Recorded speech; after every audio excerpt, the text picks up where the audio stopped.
Hey, I am so not ready. Yeah, this is a more impromptu discussion, everyone. Hope everyone's doing okay this Yeah, fine time wherever you are, and you have whatever to time bear zone with you're us in. here. Bear with us here a little bit till we get ready for prime time. Yeah, I sorry, wanted Scott. oh, let's see. What happened to my chats? Comments. Come on, put them up. Okay. Scott's here. Ha! Scott can't join. Ha ha. Scott can't join. Oh, let's see here. Let me see if I can find the Cornelius Hunter video that I was looking at. Yeah, So, Rebecca's been having him on her channel for a lot lately. oh yeah, he's got a lot of Like blather. her new favorite interlocutor, or not really interlocutor, guest presenter, I guess. Oh no, deconverted man is live. I'm sorry. I didn't Oh, realize I sorry, was deconverted walking man. on.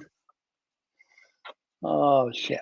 Anyway, let's see. Let me go ahead and look at history and see if I can find a Hunter video. We got to be one here. Evolutionary timeline is broken. It's Rebecca. There's so much to talk about. I mean, his endogenous retroviruses, I think, was one of Yeah, the he ones I pointed looked at. that out to me the other day. Let's see if that's the one where I have all the links. Let's see here. Oh my God, do I have links? Holy shit. Okay, let me take a look at that one. Get that over here.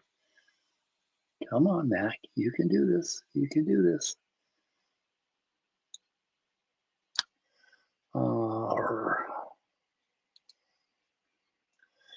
And okay, this is a really good one because he gets into mRNA Oh, and okay. a whole bunch of other stuff. Yeah. And I emailed him.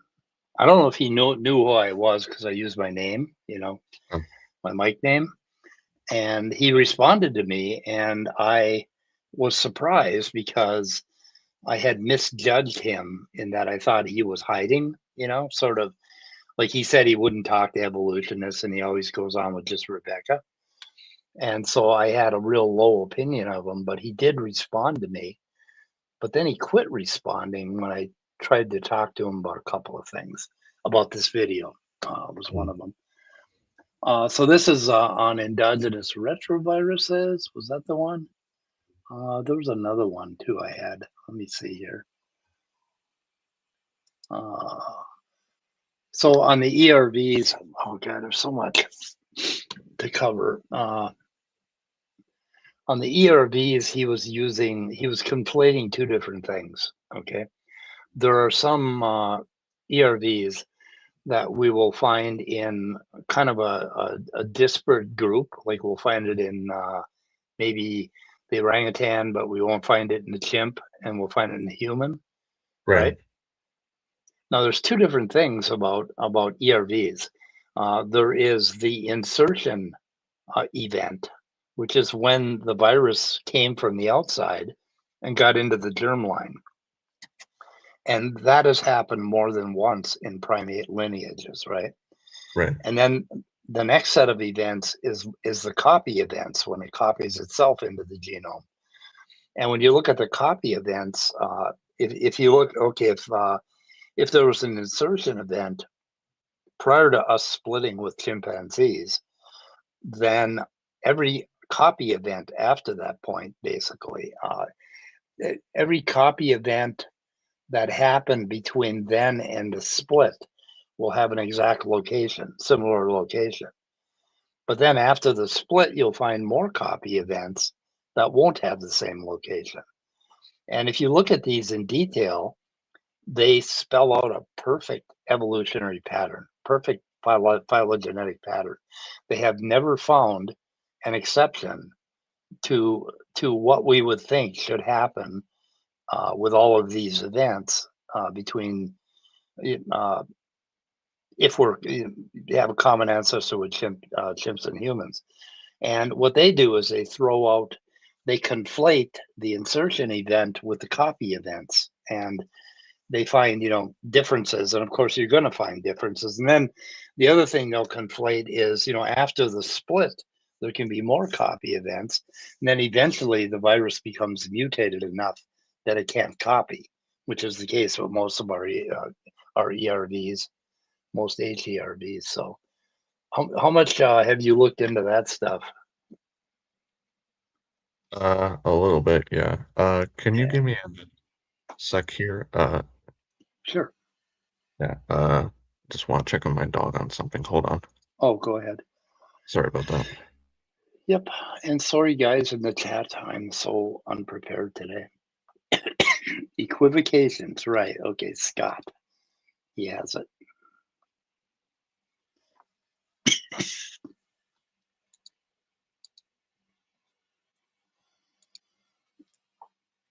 Queuing up some videos.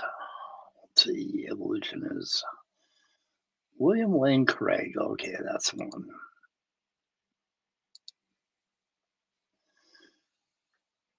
Sorry about that. I just sounded like she was having trouble breathing, so just wanted to check on Oh her. no. Is she older? No, a complicated situation today, so anyway, sorry, what were you can you repeat what you were talking about before? Sorry, but kind of had What the my hell was I talking about? attention split there. Okay. So anyway, when they talk about ERVs, they'll always come up with these things that don't match, right? I mean, if we look at the locations between the chimp and the human of where the ERVs landed, which is kind of a random, not totally random, but within a range. If Right, they're at the sort of same approximately random. location, Yeah, right? If we've got like hundreds of them that are at the same location, then we know that those copy events happen before we split with the chimp. right, But then they'll find a few that are out of place between the chimp and a human, and we would expect that because some of the copy events happen after the split. But then there's this other problem where you'll find it in the orangutan and you'll find it in orangutan and human, but you won't find it in the chimp. And that is typically, if you look at the orangutan and human copies, they won't match location, right? So they conflate those two things and they use it as proof against evolution, and it's bullshit. And what I want them to do is let's pick an ERV. Tell me where it is. Tell me where it is in the orangutan, where it is in the chimp, or where it's not, or whatever, and where it is in the human, and show me. Because if they came up with something like that, if we found a dozen that were in the very same location in the orangutan and the human, and they weren't at all present in the chimp, and there was no reason to believe that there was a Holy Grail. Yeah, mass deletion, yeah, then you would falsify evolution. That would yeah, be evidence against evolution, that'd be pretty and unexpected. Yeah. you would get a Nobel Prize for that, for finding And to be clear, that they'd have to be data. in the exact same locations, but not follow the hierarchy there. So, Yeah. because So I like mean, they can conflate uh, the same ERV families and different species, but when you look at them, they're not actually in the same right. locations. You know, so Yeah. Yep. And they do this all the time. Second word, pedantry. Pedantry. pedantry. pedantry, spending a lot of time pointing out theological language, idols, not what make the TOE theological, makes writing lazy at worst, compact at best. Yeah, he's got just a whole bunch of shit he does that is just really bad. He's big on the theology and philosophy of teleology and evolution kind of stuff there. Or I think his claim is like it's weird. It's like evolutionists when they're doing or when they're accepting common ancestry, they're assuming the way that God wouldn't have done something, or that Yeah, I guess yeah, he brought up the thing like with bad design the other day, like, oh, you're assuming that God would do it this or that way, and therefore it's bad design. When I think I pointed out in the comments that when you actually look at known human designs, then life doesn't really fit those patterns. So you don't really need to appeal to an unknowable deity there. You can just compare to uh, known human manufactured objects. And obviously they do that all the time with the cars and stuff like that. But when you look into the nitty gritty of it, it doesn't actually match the patterns that we see in life. So right. I feel like that's the point we need to harp on more, is that you don't need to appeal to what an all-powerful deity, because technically he an all-powerful deity could have done anything, but if you're constraining it with some creationists like Donnie do with the cars and stuff, saying, hey, how humans design things, that may reflect how God designed things. Okay, if you're going to make that claim, then when you actually compare human designs to uh, living organisms, then you actually see a bunch of differences there. So anyway, I feel like that's a much better argument to make. Yep. He This what was I channel's gonna say? Darwin's God. Oh, I I sent him an email and I said, proof is what we do in math and logic, not in science. And I wanted to get that out of the way. Right. And I don't recall stated clearly saying anything in his video about proofs. He was talking about ERVs, and I said I think he is making a point of what we might believe.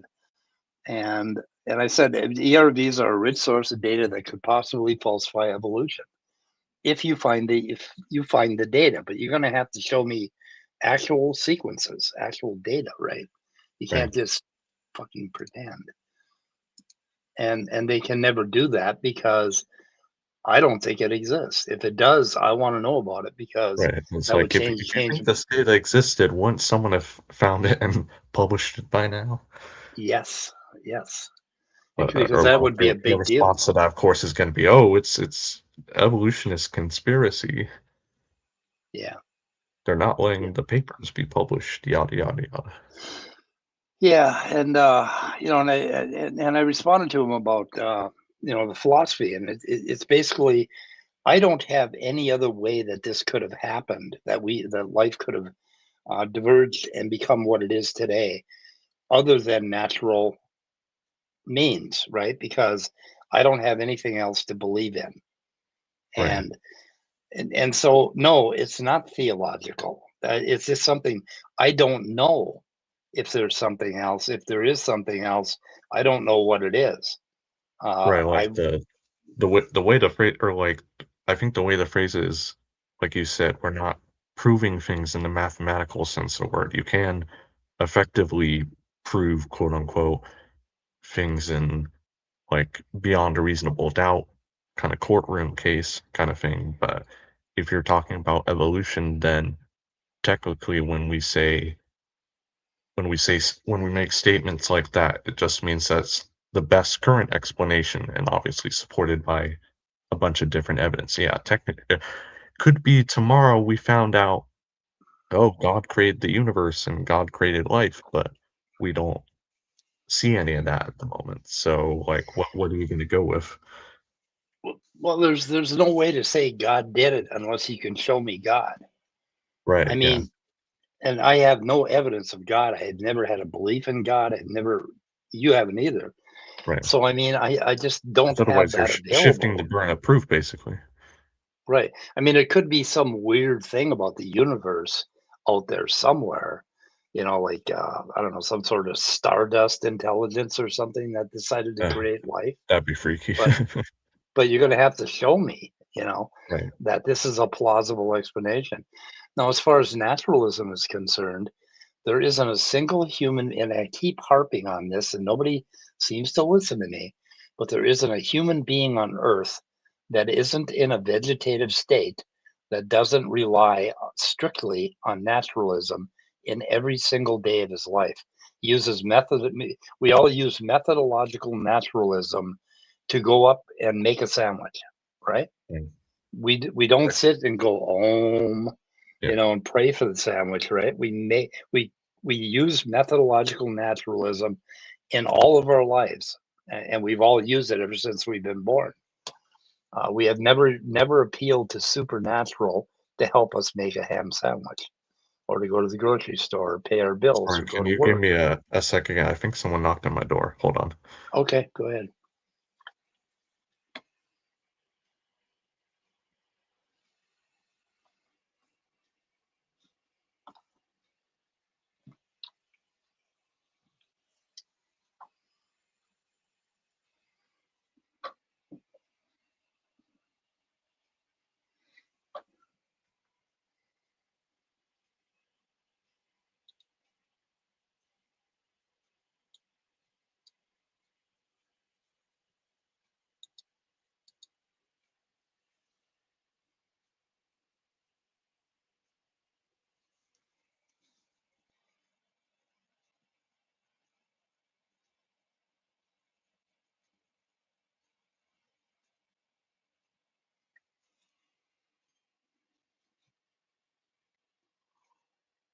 Sorry about that.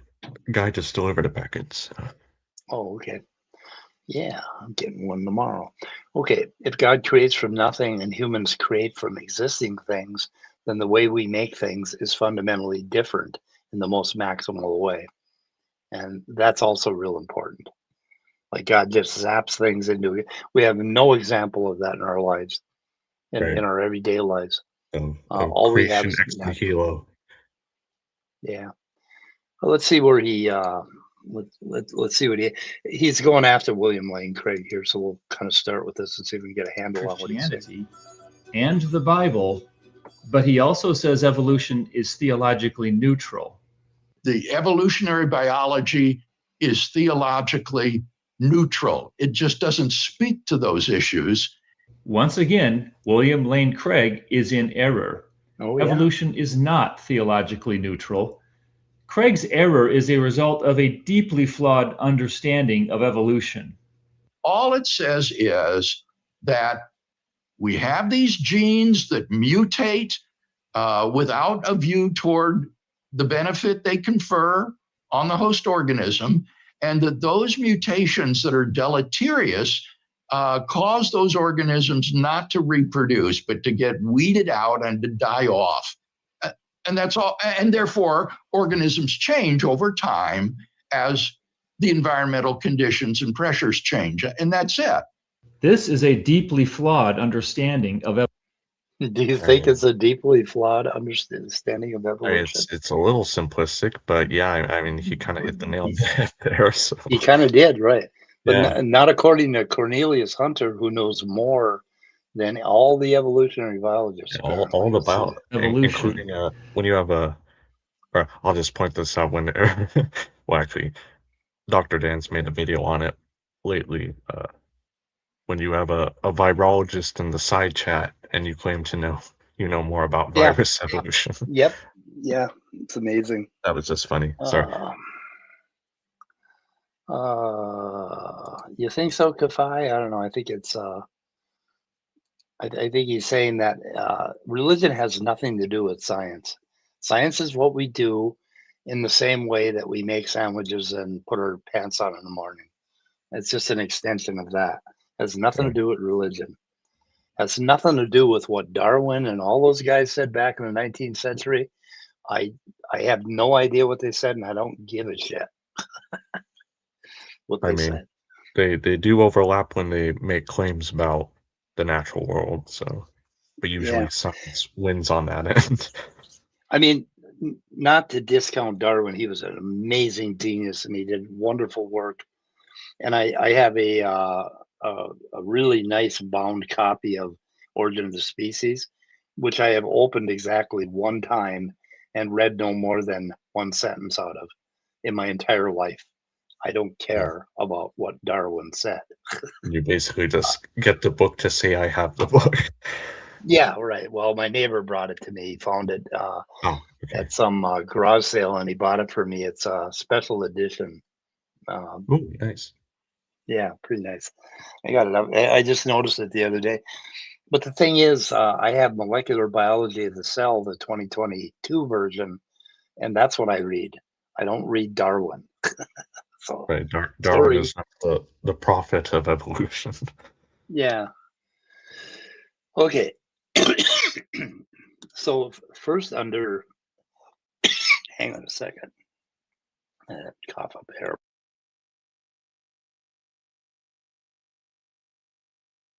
Apparently I failed. Anyway, so under his understanding of evolution would now be falsified. So let's see what he says about that. First, under Craig's understanding, evolution would now be falsified, at least for many, but it isn't. No one is saying, oh, random mutation and natural selection is failing. I guess evolution is false, because that is not evolution.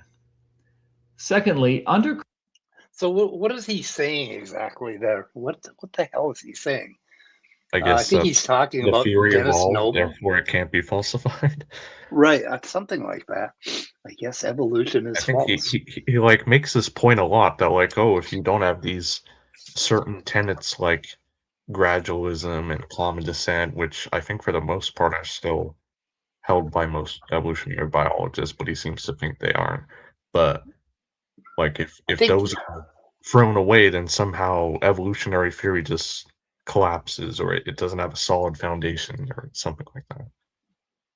Yeah, I think he is so stuck in the 19th century. He's got this idea that everything about evolution is a religion that occurred in the 19th century as a result of Protestants fighting with Catholics or something like that. Yeah, something like that. That's his whole thesis.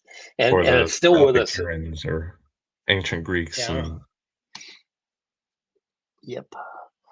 That like there's this historical baggage and it's always crept its way in there and somehow people aren't thinking for themselves anymore. It's a weird argument. And this thing about random mutation and natural selection is failing is just bullshit, because that is the core of what happens, basically. Right. There is a lot of diversity. He seems to hold to like a CET kind of view, so a CET? Continuous environmental tracking. Oh, okay. Yeah. He thinks like epigenetic changes and stuff like that is more important. Noble bullshit. Yeah. And Noble is he's always talking out of his ass. But he's talking about is some real stuff that he has actually done really good research on. But when he gets in public, he makes an ass of himself by just way overstepping what he's saying. Exaggerates it a bit, yeah. Right. As far as what epigenetics can do, they're having a hell of a time figuring out what the mechanism of that is. How an epigenetic change for a few generations, how that might actually affect the evolution of the species, right? Because it's a precarious mechanism.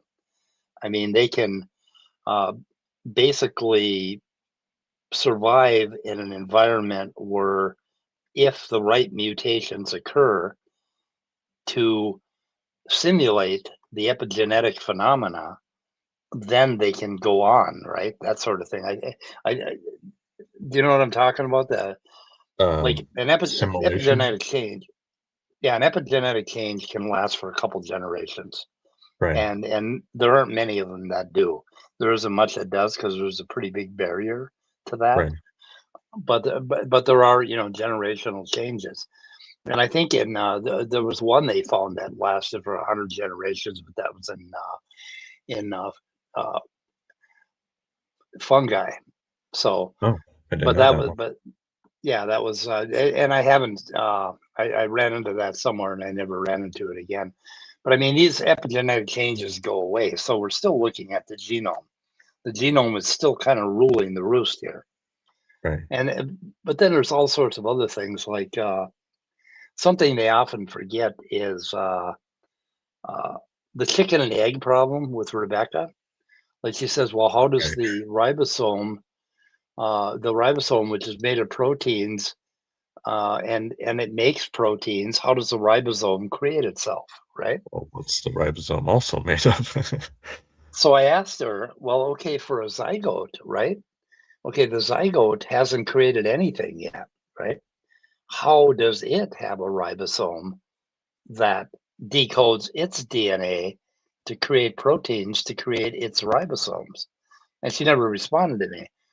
But the interesting thing is that your zygote, for the first week of its existence, when it's first dividing, uses the mother's ribosome, Right. basically, which is slightly different.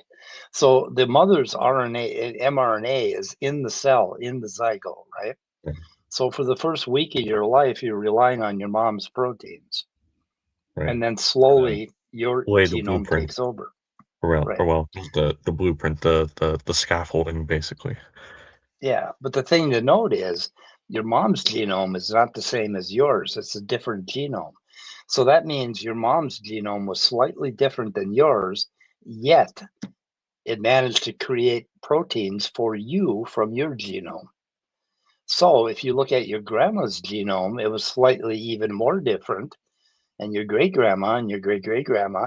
And if you go all the way back, that's what we're looking for in evolution, is those simpler systems that existed, either simpler or just different systems that existed way back Right. that transfer from generation to generation. That's a And cool when you example. think, I didn't think about that yeah, before. yeah, when you think about that, there's this overlap of two different genomes working together Yeah. in very, very early zygotes, you know, right after fertilization. And if you start to diagram that and think about it, you can start to see how evolution actually works, which is Kind of kind of like cool. reminiscent of uh, endosymbiotic genomes between mitochondria and the nuclear genomes. I mean, not exactly alike, but it kind of reminds me of that. Yeah. Well, the answer to the question, chicken and egg, is they both occurred at the same time. They were very, very slightly different going back, you know, generation after generation. They were both very, very slightly different. They just happened to fit together. So, I guess it kind of depends. Do we mean an egg in general or a chicken egg well, specifically? we're kind of speaking almost metaphorically about, because Yeah. when you go way back, you're gonna have trouble finding an egg with a shell because the Right. shell evolved at some point. So anyway, so anyway, let's see what else we have to say here. Because that is not evolution. Secondly, What? under Craig's understanding, What is most theorists would be outside the evolution camp, How? but they aren't. No Right. one is saying you're not an evolutionist for proposing an alternative naturalistic hypothesis. What is this alternative naturalistic hypothesis? I have no idea what he's talking about. Maybe it means neutral theory.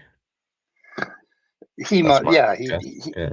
he means, you know, in any of the things that we've uncovered in the last 100 years, I guess. Yeah. This brings us to the question, what is evolution? What exactly is evolution? Because it isn't random mutations and natural selection. And it isn't any particular cause or mechanism or explanation, because none of them are sacrosanct. Exactly. What is sacrosanct? Let's go back a few slides. What the hell? No one is saying you're not an evolutionist for proposing an alternative naturalistic hypothesis. It isn't like we trash the old one when we get a new one, right? Right. He wants it to be dogmatic for some reason. Yeah, he wants it to be one or the other. Right. It's like, okay, if we discover that neutral evolution is really a big thing, or genetic drift is a big thing in speciation, or any of that stuff, then we have to throw out random mutation plus natural selection. Right. It's We have like to, it's not usually one or the other anyway. It's not like you come along with neutral theory and somehow eventually you have to throw right. out natural selection. It's like they're not mutually exclusive. So Yeah, and a big one is going back a couple of billion years and looking at horizontal gene transfer, and then we start to see that it wasn't exactly a tree all the way back, right? It was more of a bush because we discovered horizontal gene transfer. But horizontal gene transfer is something that I don't think happens to us today. Well, it does a little bit with viruses, but I mean, you know, right. when we discover some It's new not as frequent in animals, I think. what's that? I say Yeah. I don't think it's as frequent in animals as like bacteria. So Yeah.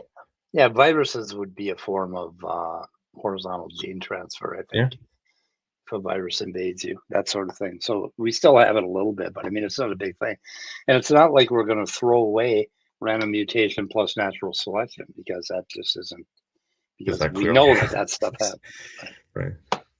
But he thinks we have one or the other or something. I don't No know. one is saying you're not an evolutionist for proposing an alternative naturalistic hypothesis.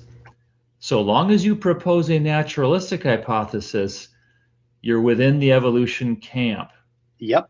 But everyone says Science. you're not an evolutionist for proposing a non-naturalistic hypothesis. Yeah, 'cause then you're Creationists are not. Yeah. So, okay, if I'm proposing a supernatural hypothesis, then yeah, I'm outside the bounds of evolution. You think that's fair, also right? outside the bounds of most science at that point. So Right. unless So he's your supernatural explanation proposes testable expectation, then yeah. it kind of doesn't really matter what you call it at that point. So the next thing he's going to say is that we aren't evolutionists, we're naturalists. And it's like, okay, not necessarily. It's just, I mean, they're so, Christians who accept evolution. evolution, so they're clearly not pure naturalists. yeah. William Lane Craig is not a pure naturalist. He believed God set up the universe to create us, basically. Right. And that God is a great artist. IDs are not evolutionists. Right. Evolution is naturalism, because naturalism is sacrosanct in evolution, not atheism, not materialism, not natural selection, not common descent, naturalism. The world must have arisen by strictly naturalistic laws and processes. Okay, not necessarily. What we're saying is that, if I grant them that God backed up a dump truck and dumped all the eukaryotes into the ocean 2 billion years ago, God did it, right? God did that much. Going from here forward is what we're talking about with evolution. So going from single-celled eukaryotic cells, right? Going forward is evolution all the way. And if you're claiming that God's fingers are involved in evolution all the way up, then no, you're not talking about evolution. You're talking about religion.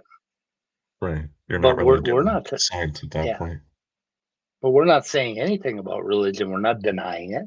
I mean, I can fully grant you that God backed up a starship and dumped all those eukaryotes into the ocean. That's how it all started, right? Start right there and talk to me about evolution from that point forward, because God's little fingers were not involved all the way up, all the way from the single-celled eukaryote to multicellular animals like us. So okay, so that would be my claim, that is all natural. And we're going to use methodological naturalism to uncover the means that happen. Now, the other point that I want to make about zygotes and embryos is I got this C. Brown. I had a talk with him. I'm not sure if you listened to that or not, but I got him to finally admit that if you go from an acorn to an oak tree, that there's no supernatural thing happening there at all. I mean, it looks supernatural. If you've ever seen the difference between an acorn and an oak tree, I mean, God, that looks like a miracle, right? But Right. every person, no matter how religious they are, accepts that God does not get his fingers in there and turn that acorn into an oak tree, that it's all natural processes from a single celled plant all the way up to a massive oak tree. Which You is know? weird because sometimes they'll do that with human fetal development. So Yeah, it's and it's really important to get them to admit that part because that is a goddamn miracle. I think the biggest miracle is not evolution. The biggest miracle is embryogenesis, is how we've come from one single cell and form a fully functional human being. And there are two of us, and we can actually fucking talk to each other. I mean, that right. is a miracle. What are And what are there's the odds that your mother and father came together, that such right, and sperm and egg came together and developed in such a way to give rise, or mix and match this and that gene to give rise to your phenotypic features and so on and so forth, and you grew up yeah, today in a certain environment, and I mean, yeah. yeah, If you were to look at the probability of that happening, you'd have a number that was uh, where the exponent was running off the page, right, basically. If you, and yet it I mean, happened. just yeah, it did. And like if you look at also look at all the things that happened to you to bring you to where you are today from this Right. morning, all of the random events that basically had to happen in order to Yep. bring you here right now, that is also a miracle. Nobody is claiming that that's supernatural or intelligent design, not even the Right. religious. And they Humans need to just own up to suck that. with probabilities in general. Yeah, well, that kind of probability is bullshit. I mean, if you, that means that I'm not here right now talking to you because Right. it's completely improbable that all those events happened. Right. How could they have all happened? Or Well, like they fucking what's did. what's what's the probability that the ball just happened to land on that specific blade of grass? Yeah. Right, right. Yep. Yeah. It's like my color crane when I was in seventh grade and I dropped the color crane and it tumbled on the floor and landed on its end and Oh, stood up. And and two of us saw it, me and my friend Mac, and we started worshiping it like it was a god. Because, I mean, it was weird. It looked like stop action. right. It just happened to be just perfectly balanced, and it just sat up, and it was like, and I don't think I've ever seen anything like that again in my life. You know, where something that improbable happened, but it Right. happened anyway. Like I said, we kind of just we don't do well with coincidence. Yeah, odds are 0 and 100 that all things happen. They could never not happen. There you go. Or I think Yeah, like he is. Neil deGrasse Tyson, right? Yeah, The astrophysicist. Yeah, I think he put it a good way one time with an analogy of flipping or I think it was like 100 or 1,000 people 100 people flipping a coin, and of course, at the end, you're gonna have someone who flipped, uh, who remains, from flipping heads 10 times in a row. Now, obviously, that's extremely improbable, but given that large sample, uh, it yeah, was inevitably gonna happen. So, it'll happen. Yeah, like I said, we're our brains are not evolved to handle probability theory yeah, like that. yeah. So, can you see that little cursor thing that's right to the left of the black part of the screen? Where's the black goes to gray? There's a little cursor, Oh, yeah. and I don't know if that's from my Mac, but that's just like my Mac cursor, and it's been stuck on my YouTube videos. Maybe it's a YouTube thing. Oh no, it's him. He's got it on there. Okay, Yeah, I that would figured make out. more I'm an sense. idiot. I'm an idiot. But like I'm looking at this video, it's like I'm trying to move my mouse around, and yeah. Anyway, okay, he's got a Mac apparently. Huh. Okay, that is evolution, naturalism. It's a religion. That is evolution. This video explains one of the many ways that evolution is naturalism. Yes. We'll start with a simple phrase. Teeth are for chewing. Oh my What is God. wrong with this phrase? Teeth are for chewing, that for word. That for word means there's a purpose. Not necessarily. So It's just the way leaves we are for, simplify the language. yeah, leaves are for photosynthesis. You know, it's like, well, I don't know. It's what they do. Yeah, he's going to But you, complain about him and Rebecca. They complain about how we talk about things, right. I mean, saying yeah, that the teleological language, because it's a shorthand. That's all it is. the enzyme evolved so that it could do, digest glucose or some fucking thing. It's just Right. like So they make a big lot deal of less that. clunky to say than the enzyme evolved and happened to be advantageous for digesting glucose and therefore slowly fixed in the population over time. Yeah, they want us to go back and state the whole natural selection thesis every single time we Right. utter a sentence about something. And it's like, no, we're not going to come up with a special language to talk amongst ourselves. Basically, we're going to use the language we've been taught.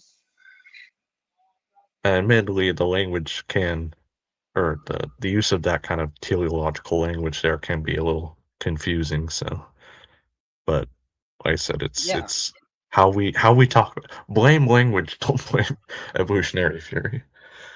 Yeah, somebody should take a paper that uses a lot of that language and run it through ChatGPT and have it rewrite what it has to rewrite to not Right. use that language. And I think you'd add about 2 pages to the paper. Right. And it That'd would be an be interesting experiment.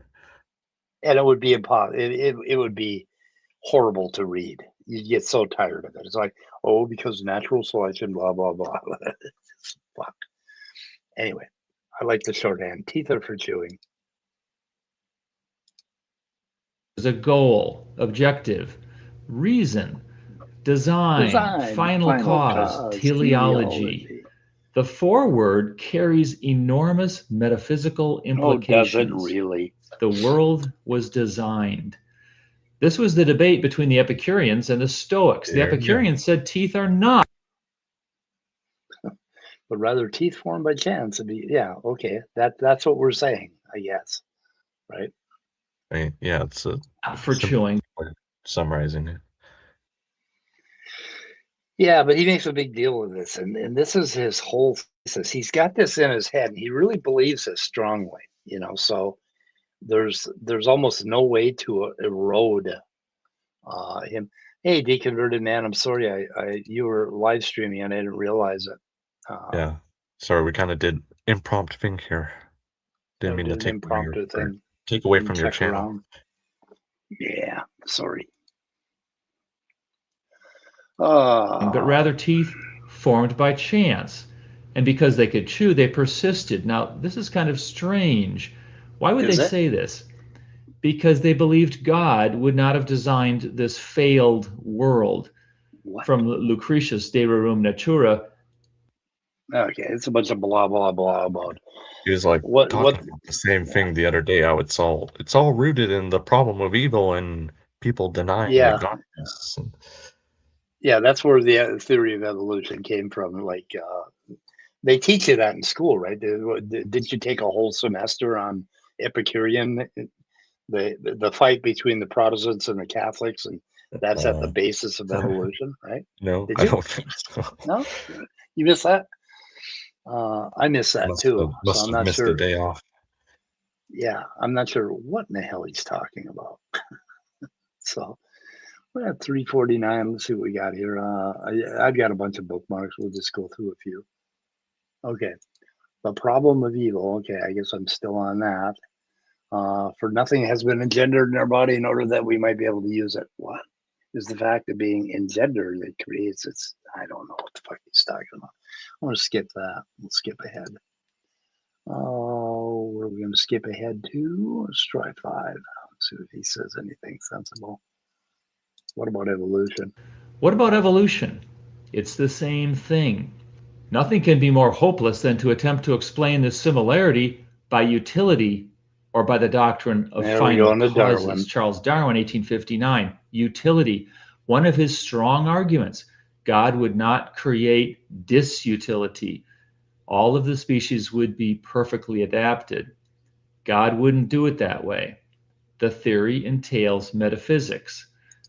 Yeah, he has the same problem with stated clearly. At the end of the video, stated clearly, he said, when you look at ERVs, you can't deny evolution.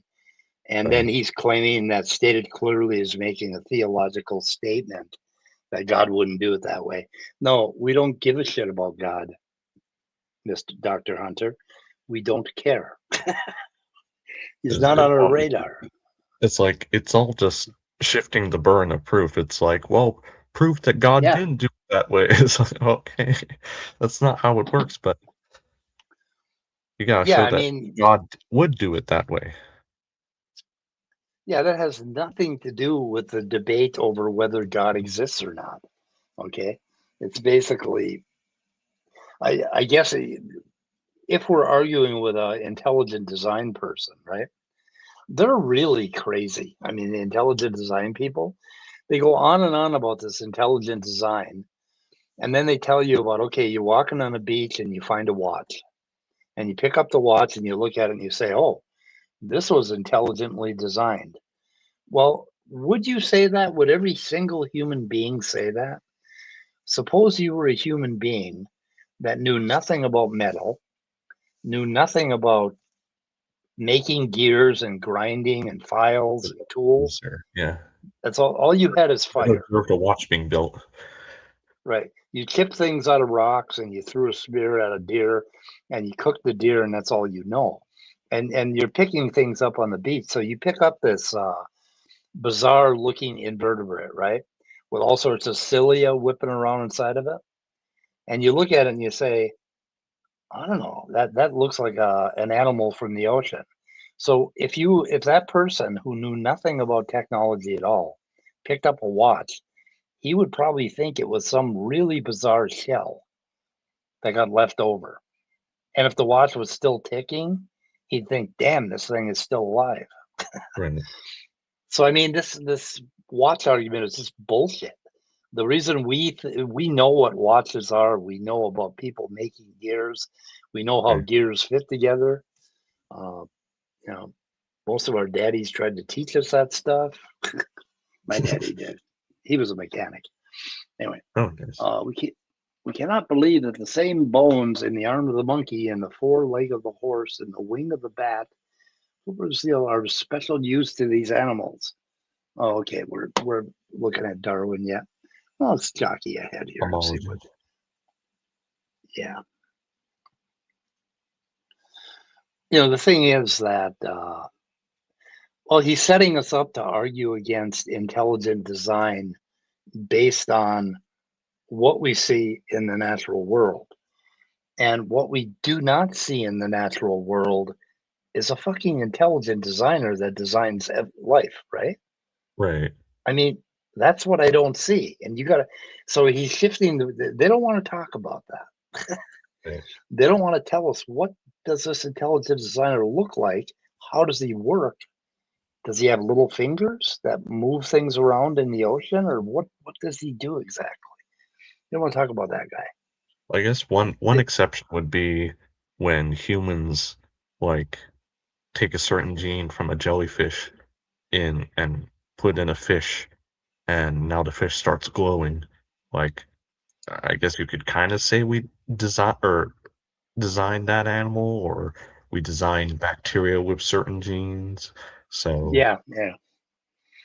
That's kind of the closest we've seen to that. But like, again, that doesn't really fit what we see in the natural world. So right, in normal organisms.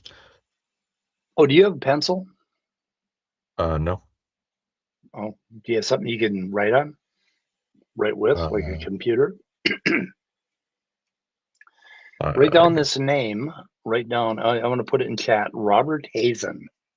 Robert. Robert, Hazen. And he appears on the Templeton Foundation, which is kind of a semi-woo-head organization. Oh. But they also contribute money to really good research. And Robert Hazen, I just stumbled on him yesterday. He's a mineralogist, and he talks about the evolution of minerals. And he's doing some remarkable work with the carbon that's inside of the earth, like way down, all the different kinds of carbon that are basically sequestered in the earth. And he's doing stuff. He believes he has that we need another physical law that is like entropy. Like entropy has a time arrow in it. It's the only physical law that has a time arrow, and it does because of probability. Well, Hazen thinks there's another law of increasing complexity, basically, that also has a time arrow. That if you go, you're going along in time, you're going to see entropy tearing things apart, but you're going to see this other law building complexity up. And he believes that there's life. Right, the universe as a whole. Is that complexity gonna last forever though? No, but probably not, because the entropy, I think, is going to win out. Right. But in the interim, there's going to be all of these buildups of complexity along the way. That's just. And he's looking into Sean Carroll. What's that? Have you heard of a physicist named Sean Carroll? I think he's also brought up. Oh, yes. Yeah. Oh, is he into that too? The other Sean Carroll, he's Sean B. Carroll. Is that his middle name? Yeah, the physicist Sean Carroll, not the evolutionary biologist. Not the other one. Yeah. Anyway, look up Robert Hazen and listen to some of his videos. He's remarkable. Yeah, and I think I've seen some stuff by him before. His talk about mineral evolution is really incredible. So. Okay, so where am I going ahead to? I think I'm going ahead to 6:30. 6:10. Am I on 6:10? Okay, Darwin and his theory. Yeah, we can try it. Let's see what happens. Darwin and his theory required theological utilitarianism to be true. Why? There is no way to. Why? Theological utilitarianism? There's a way to understand the rise of. What's that? Who's John Reese? John Reese? Have you heard of him? Oh, no. Rice. Let's see, 2011. Not by design. How much you want to bet he's an intelligent design proponent? Let's check it out. Let's figure this out. John Reese. I'd be surprised if he isn't, but. What do you say? There's no way to understand the rise of evolutionary theory in the Enlightenment except in the context of anti-teleology. Okay, John Reese. Reiss. Is he a creationist? All ID people are really creationists in sheep's clothing.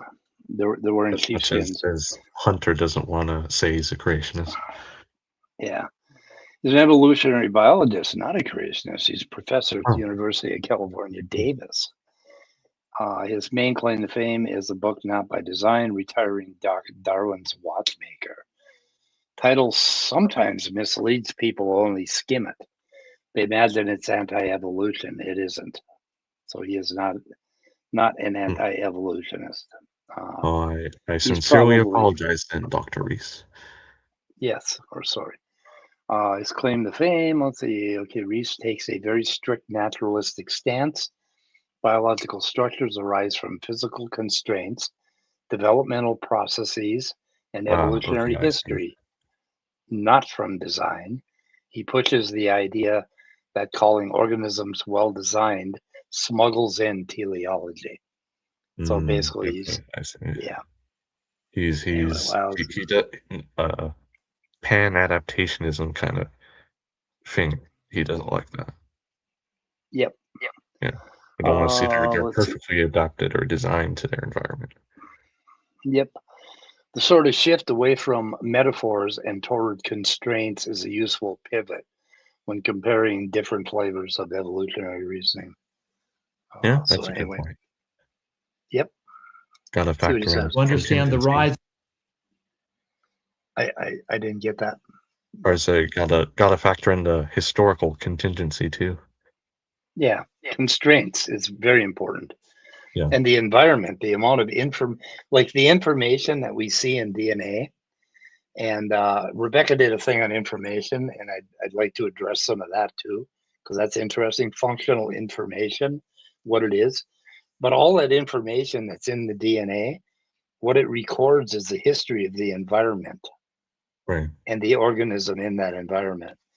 And so that's where the information comes from, is the shifting environment, basically. What I always like to point out, and I think Dr. Dan has a video on this, is we've made random non-coding sequences mutate to have functional roles. So obviously functional information can come from randomness. Yeah. And it's really interesting when you look at RNA, like very simple small RNAs, like microRNAs are very tiny. They're about 23 nucleotides, and they have function. And those things can basically evolve pretty quickly. Right. All you need is a certain structure in the DNA. You need a stem. Did you say he had something to do with microRNA, or before we go too deep into the video? Yeah, there's another video on microRNAs where he said, oh, there's a lot of problems with microRNAs because they're species specific. Well, some of them are, but that's not a surprise because the microRNA frequently is made on the reverse strand. And I might be wrong about that. I'm pretty sure that's true. So it's on the reverse strand, and the thing that it regulates is on the forward strand. So it doesn't matter if the DNA mutates, because the microRNA is going to mutate right along with it, and it's still going to have a regulatory effect. The only thing that matters with microRNAs is if the surrounding information changes that causes it to be a microRNA to begin with, to be recognized as an miRNA. But that's a really neat thing to think about. And I was telling you about the genome work I'm doing.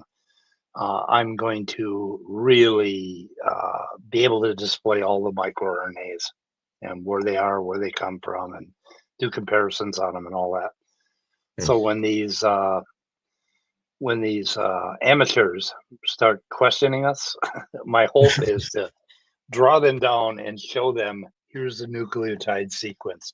Show me in there where God is. Show me. Have the actual resources to point to. Right. Yeah. I don't think we do enough of that. I don't think we do enough of, like I did a deep dive on chromosome 2, and I found just unbelievable, remarkable things by looking at the actual sequences. Anyway. Okay, let's see what he says about Reese. Of evolutionary theory and the Enlightenment, except in the context of an anti-teleology derived directly from Lucretius. John Reese. The theory entails metaphysics. For the teleologist, an organism exists because it was made for the conditions in which it is found. For the Darwinian, an organism exists because out of many of its kind, it is the okay. Here we are, 1871, Huxley. Okay, so what's his point? It entails metaphysics. No, it doesn't. Like, okay, according to his reasoning, when you got up this morning and you expected the floor to hold your feet up, you were employing metaphysics to believe in that. You were being a naturalist. Right. I mean, like everybody's technically. Right. I mean, if you pick up your pants by the hem and pull them onto your feet, you're employing metaphysics. It's a Scott. It's a Scott. Is Scott going to put himself in at the same time that I remove him? Hey, No. Scott. Hey, how's it going? Are you off work? I just was released from duty not too long ago. There's been a lot of pooping and throwing up in the Duke household today. Yeah. Oh no, they brought home the plague. Apparently, my poor 4-year-old grandson, he just looks miserable. He's just had a tough stomach, something. And then, of course, I saw baby sister grab his bottle and start sucking from it. So she's probably going to be sick in the next couple of days. Yeah. And did you have a biohazard suit on and some hand sanitizer, or? I kind of wish I did. Yeah, I kind of wish I did. Yeah. May I make a comment about this whole Hunter thing? Sure. Yeah. A bit of an illustration with what he's doing here. And I'm going to get back to some of the more ridiculous things I heard, even when I was still an evangelical preacher, even because there's these teachings that go around these Southern evangelical realms about what do they call it? Generational curses, which basically says if your mommy or your daddy, tinkered with, like. What are they called? A Ouija board, or if they ever, if they had a relative that was quote unquote demon possessed or oppressed or whatever, then you can get stuck with that. And so, if somehow it doesn't get removed from your life, your children can end up with that demon or something like that. It's like you inherit all the negativity and horribleness, of your parents through this thing called generational curses. A bunch of ridiculousness. I even, of course, I never believed it then as a Southern Baptist, but there were a lot of Baptists who did believe in that stuff because that was a way to gain gravitas, whatever they call it, and popularity, and keep butts in seats at the churches. Is to say, oh, you're going to have this spiritual sickness that. And I'll do a few sermons and a few seminars about this so that you can get all of these impurities and demon influences out of your family and your life, and that your grandchildren won't have to put up with it, blah, blah, blah. And this is kind of the equivalent of what Hunter is doing. He's saying, if in the 18th century there were some scientists who were adjusting their theological output and that was also influencing their science in some ways, then you are that kind of thing. You are anti-teleology, or you've got this theology that is contrary to the orthodox and to whatever is accepted, and you're carrying it with you. Therefore, you, Mr. Atheist, you, Mr. Secular Scientist, maybe you're a Buddhist scientist. You're all those things too, which is just ridiculous. Right. Yeah. It's like you like inherited the philosophy. Yeah. It's attached itself to you, and now you have to be that thing too. Right. And it's just ridiculous. Hunter's way of being relevant to people like Rebecca and her followers, and to get the admiration and respect of people at the Discovery Institute or what Institute for Creation Science or those places. I think Institute for Creation Research. Yeah, and so that's what he's doing, and then in the meantime, he's making an ass out of himself by saying, "Oh, you've got teleological language in the way you're explaining things or the way you're describing things. Therefore, you believe something is pushing this or it can be programming this to a purpose." Condescending sometimes. Yeah. And but no, that's why I called it pedantry. People do believe in agency. They do believe that, like a kid. If one time, this was years ago, I was playing Frisbee with a 5-year-old, maybe a 6-year-old, but I think it was a 5-year-old in his backyard. We were visiting the family and everything, and I threw a Frisbee, and he wasn't paying attention because he's a 5-year-old. it hits him in the nose Ooh. and it hurts. And he says, "You did that on purpose." They automatically go to, "You did that on purpose, and you're a bad man because you hit me in the nose." Yeah. We all believe in teleology because it's one of those cognitive biases. We agency, purpose, and so our language will default to that. Now, what we have to do is we have to unpack that into multiple syllables and new words and clumsy language in order to use describe Latin. it. Say what? Yeah. We should use Latin. Yeah. Yeah. Let's just use Latin. And you have to break it down that, or you can be very precise, and boring, or you can use more compact language to, number one, it acts as a good didactic device, a pedagogical device to say, evolution wants to be more efficient, or evolution wants to chop out the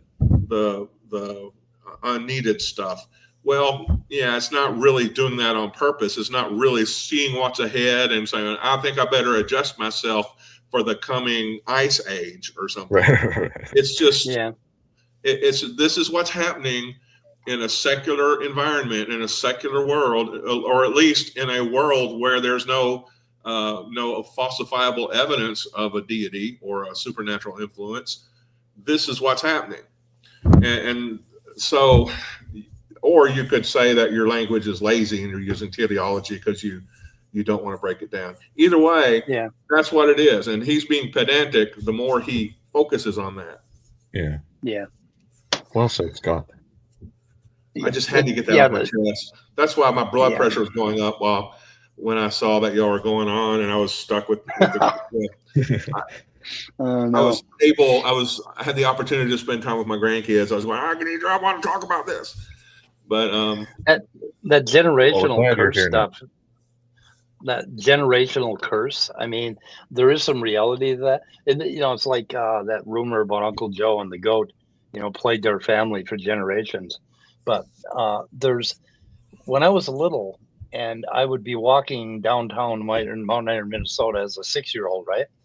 So some older guys they'd always engage with kids back then, right? They'd always yell at us if we littered, or they engaged with us. They weren't afraid of us, and they would always say, "Who's your dad? Who's your father?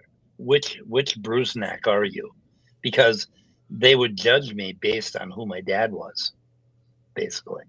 So the familial judgment is kind of a common thing. So, and I think that's where some of that family curse shit comes from, because once like Uncle Joe and the goat, I don't want to talk about that though.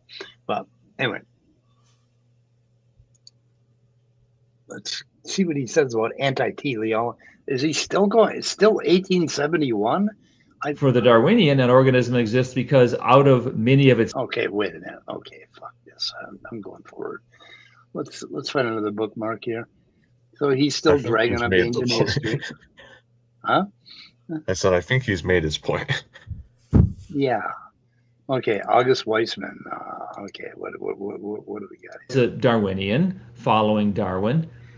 The effect is one way. Germ cells produce somatic cells barrier, and are not affected by anything the somatic. Now he's going to talk about Dennis Noble and the Weismann barrier, basically. The things can't get back into the germ cell, but we found out that some epigenetic, some methylation does end up back in the germ cell, and there's other things. There's other. What was the other interesting thing I just found? On the male line, basically, the sperm can basically it's reproducing still, right? The eggs are all made, when the female's born, but the sperms actually reproduce, and there's a higher level of mutation that come from the male side of it, which is interesting. But anyway, so he's going on about Weismann and the Weismann barrier. Cells learn, or therefore any ability an individual acquires during its life. Genetic information cannot pass from soma to germplasm and on to the next generation. Biologists refer to this concept as the Weismann barrier. This idea, if true, rules out the inheritance of acquired characteristics as proposed by Lamarck. Weismann and the evolutionists were certain this was true. You see the arrow there. The germ cells feed information to the somatic cells. There is no reverse arrow. The Weismann barrier. This is the Weismann barrier. No reverse arrow. Not allowed. So what? Weismann, 1904. Without having to call to our aid any supernaturally intrusive force on the part of the Creator. God must be distanced. God should not be intervening, should not be designing things in the world. This is theology. The theory entails metaphysics. Wait a minute. This is where he equivocates. Metaphysics is not the same as theology. And an agnostic, or I guess you could call it atheistic metaphysics, is not a theology. And the other thing is that he's saying that if we say there can be nothing supernatural, then we are automatically theologists because we're referring to God. So he's saying that if we deny God, then we believe in God. That's kind of what he's saying. If you deny God, you're being theological. If you accept God, you're being theological. Hence, Right. Yeah, it's just like, what the hell? It just doesn't make he's any saying sense. He's saying that there's an imposition of a view, like you cannot include God in this. But the question really is, where in the model is there room for a God? Yeah. I can make room for dimensionless, spaceless, timeless quantity, but that's nothing. That's the equivalent of nothing. It doesn't take up any space or time, so you can have a lot of those. Like I've got a ton of those things in my room because they don't take up any space at all. Was there a writer from the 19th century that says you cannot include God in this? I don't know. Maybe there was, but it's not the 19th century anymore, and there are plenty of people who certainly assert and I think and demonstrate that putting a God or even a universe farting pixie in the works here as part of the thing would be a step too much. There's just nothing that you need to include in there. Kafai, explain yourself. What the hell's a false dichotomy? Yeah, state the dichotomy, please, sir. Yeah, state the dichotomy. And there are plenty of people who think there's a God in their personal life, but of course, when they're being scientists, they accept methodological naturalism. So. Yeah. And and William Lane Craig is kind of one of those, and my God, who else? A whole bunch of other people are coming down on the old Earth evolutionists, the Christians that believe in evolution, and they're really mad at what's his name, the genome guy, Francis Crick. Is it Crick? Collins. No. Francis Collins. Yeah, they're really mad at him. They're mad at William Lane Craig because what they're saying is, look, dude, stop fighting about science. This is bullshit.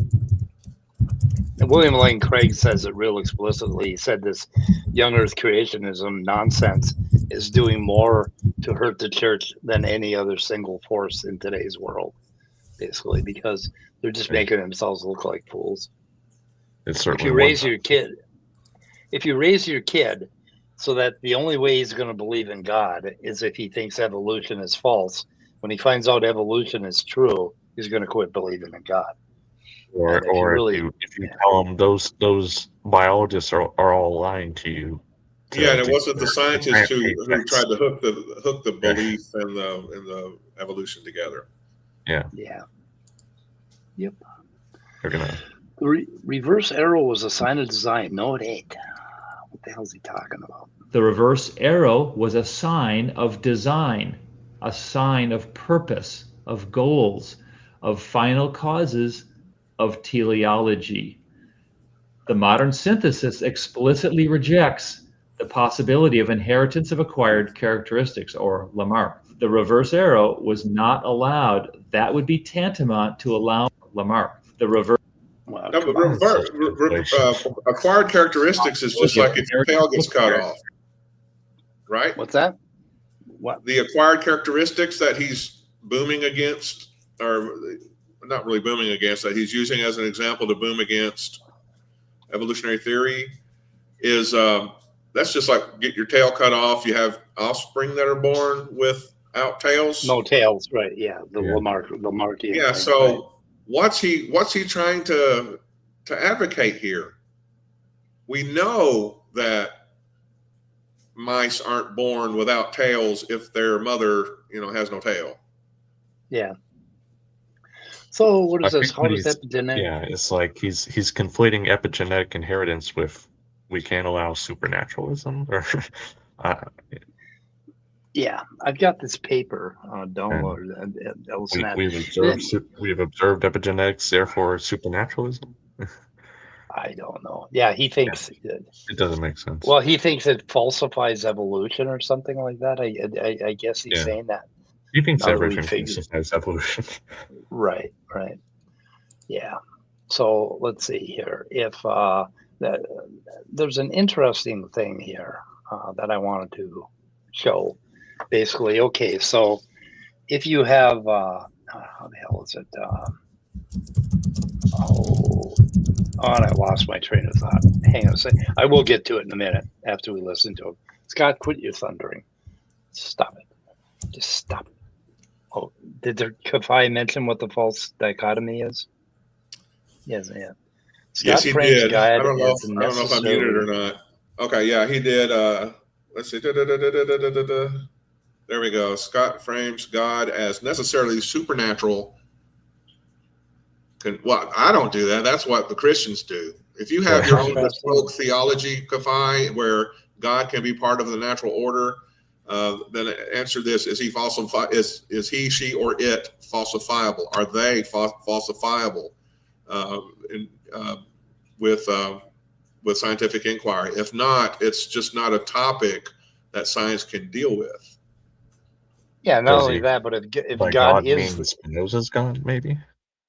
If God is the natural order, if God is naturalism, then it doesn't make any goddamn difference about God. Right. You can call it naturalism or you can call it God. I don't care what you call it, Kafai. And you've never really told us exactly where this God of yours exists, other than to tell us to do enough mushrooms to be balls deep in fucking magic mushrooms in order to understand this God that you point out. So I've talked to you for like what 15 years or 10 years, and you have never successfully defined this God that you believe in, other than to tell me I got to do mushrooms in order to know it. That's it. Anyway, this ash thing. Okay, let's see. Epigenetics influencing evolution. If let's see, if you've got an organism, right? And the organism's natural history is being affected by the environment. Okay, so the environment we know is a constraint that shapes natural selection, right? Okay, there can also be things inside the cell, basically, that, like epigenetics, that affect the germline. If they happen to get into the germline, then those things are also going to be just like the environment constraining natural selection. And most epigenetic changes are from the environment. So anyway, it's just evolution all the way down. I don't know what the point is. I mean, it doesn't matter if something about the environment kicks off something in the cell, something in the environment causes an epigenetic change right here, right? And that something gets into the germline, and that affects the genome going forward. Okay, it's still coming from a goddamn environment. It's no different than any other kind of natural selection. Basically, it's just going through that extra step of an epigenetic influence on the germline. Does that make sense, Andrew, or did Well, I it's just not waste? based in genetics. It's not heritable. Well, for the most part. Yeah. Yep. And but it can have, let's see, it can have an influence on the organism. Right. Epigenetics and everything else have an influence on the organism, and the organism is going to feed back into the environment. And then we have niche building, right? Or, the organism is going to decide who it's going to mate with. So, I mean, it's all, and that could have an epigenetic factor in it, right? It doesn't matter. Epigenetics is just one level more of layering, and it does not matter to the theory of evolution at all. So, Now, the choosing their mates, would that be non-random mating, or is there another term for that? choosing mates, yeah, that'd be non-random. Okay. And, and I think, mate choice and all of that. I mean, it's all influenced by the environment. The main thing about evolution is it's about the history of this environment more than anything else, and we are just reacting to the history of that environment. The But they're continuous claiming that changing environment. they think epigenetics is something that it's not, something magical. It's just a really complicated form of regulation. Is all it is. Well, they think if you say the word epigenetics, and that means in a few generations, organisms are going to have a different bone without Yeah. any mutation being involved, which isn't how it works. Right. So. No, not how it's going to work. No. Okay. Characteristics, or Lamarck. The reverse arrow was not allowed. That would be tantamount to allowing a supernaturally intrusive I don't think you have it on force. screen. Oh, okay. I'm sorry. What happened to my full screen layout? Okay, full screen layout. And now I got to go to, can I go to that? Nope. Can I go to that? Nope. I don't know what I can go to.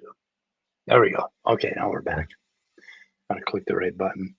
Okay, what did he say here? Reverse arrow not allowed. That would be tantamount to allowing a supernatural. What is he talking about? Would be tantamount to allowing a supernaturally intrusive force. This is anti-teleology. God doesn't create the details of the world. God is distanced. Yep. The theory entails metaphysics. Evolution is not theologically new. He's saying Lamarckism with God influencing the world. Or? He's saying that if we say that it can't be God, it can't be supernatural, then we're the same as how Scott put it rather well. He said we're theological whether we deny God or not. If we deny God, then we're being theological. And it's like, so for the most part, when you work on evolution, if you're just a bunch of people, scientists talking about evolution, God would never come up, dude. We'd never say, "Oh, God didn't do this." So, are we not being theological if we don't say God didn't do it? I don't know what the hell you're talking about. He's saying if we deny God, we're being theological. I mean, that is not very brilliant as far as I'm concerned. I don't know. If I deny unicorns, you are a unicornist. A unicornist, right? Because I said the word. I said unicorn. Yeah. Okay. I don't know. Neutral. Once again, Craig. The evolutionary biology is theologically neutral. No, it is not theologically neutral, but there is a problem. Evolution needs teleology. Here is a classic letter from Conrad Waddington to the journal Nature, where he explains. That's just fucking wrong. Oh, sorry. I shouldn't use this language, but that's just wrong. We don't need, or I say we like I'm on a team. I don't see where evolutionary biology needs teleology. That's just an ugly accusation. Yeah. He's going to cite Waddington here. I think he's going to talk about Baldwin effect or something. If we are deprived of Alex the Baldwin? hypothesis of inheritance. Not that Baldwin. Oh, Gonna get shot that by Baldwin effect? Yeah, that's the Baldwin effect. Let's see. We seem like- thrown back it's on really an exclusive, teleology, so I don't know what he's talking about there. exclusive reliance on natural selection and merely chance mutations. It is doubtful, however, whether even the most statistically minded geneticists. Okay, when did Waddington write this exactly? Let me see. Good question. Seems like this It was is a a long quote time. within it. Might have been a long time ago. I'm not sure. Yeah, probably a few decades ago. Mark. We need the inheritance of acquired characteristics because otherwise natural selection working on chance mutations isn't going to work. In other words, random mutations plus natural selection is inadequate, and we need the reverse arrow to explain life.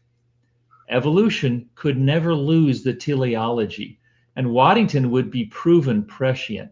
Let's look back at H. Lane, 1923, in this chapter on the fact of evolution. What? He writes, thus the vertebrate eye. Oh my God. So we're going back to 1923. It's like he does this a lot. He quotes a bunch of other people and then he connects the dots everywhere. Right. And makes a narrative out of it. It's like ridiculous. Yeah. So, okay. Waddington. Let's see. Conrad.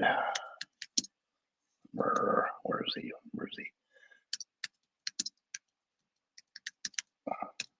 Waddington was one of the early population geneticists, wasn't he? He's the one that came up with the shifting environment, and peaks and all that stuff. Okay, epigenetic landscape, a diagram of a marble rolling down. Okay, so let's see. He died in 1975 to give you some idea where he was at. But he came up with, he may have invented the word epigenetics.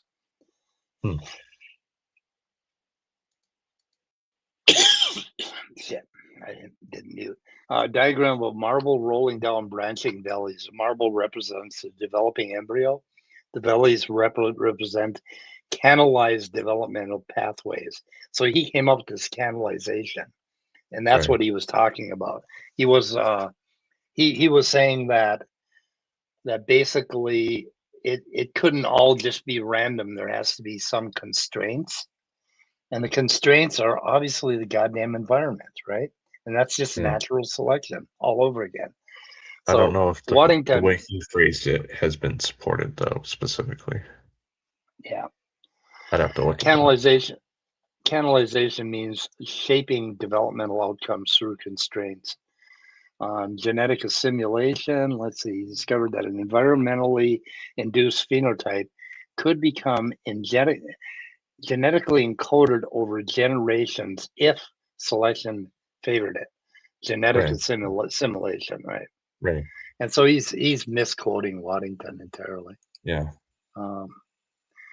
Typical. Well, we'll zip ahead here to the next bookmark, 1143.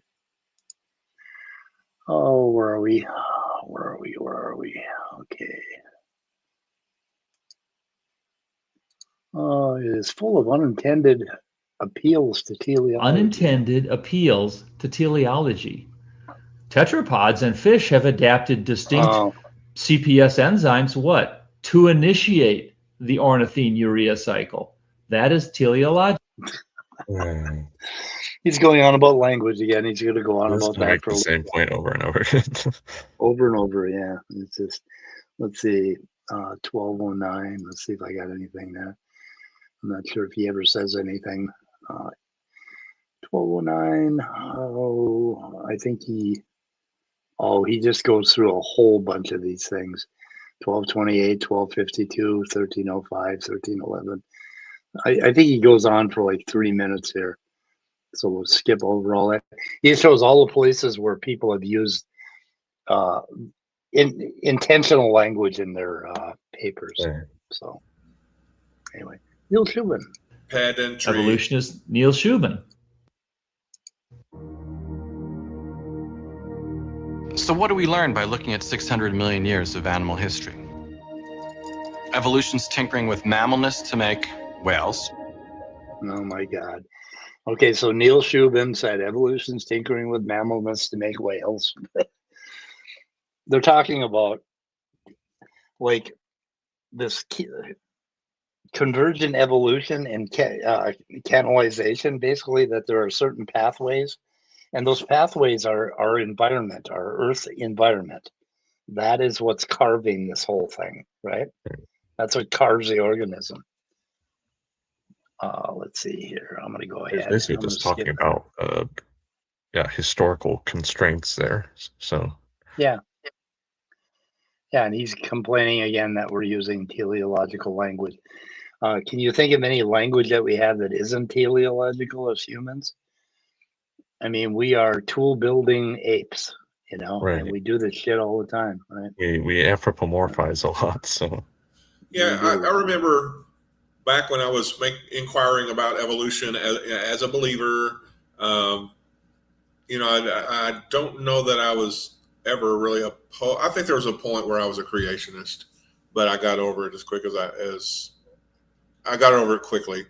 But there was a whole lot of ink space being used, and I mean literal ink space, criticizing people for using teleological language in describing evolution, and it just kind of got tired there, because I just knew that, well, the person doesn't really think that there's anything behind evolution. There's no directed purpose. It's just, it's just the way we use our language. It's the analogical nature of much of our language.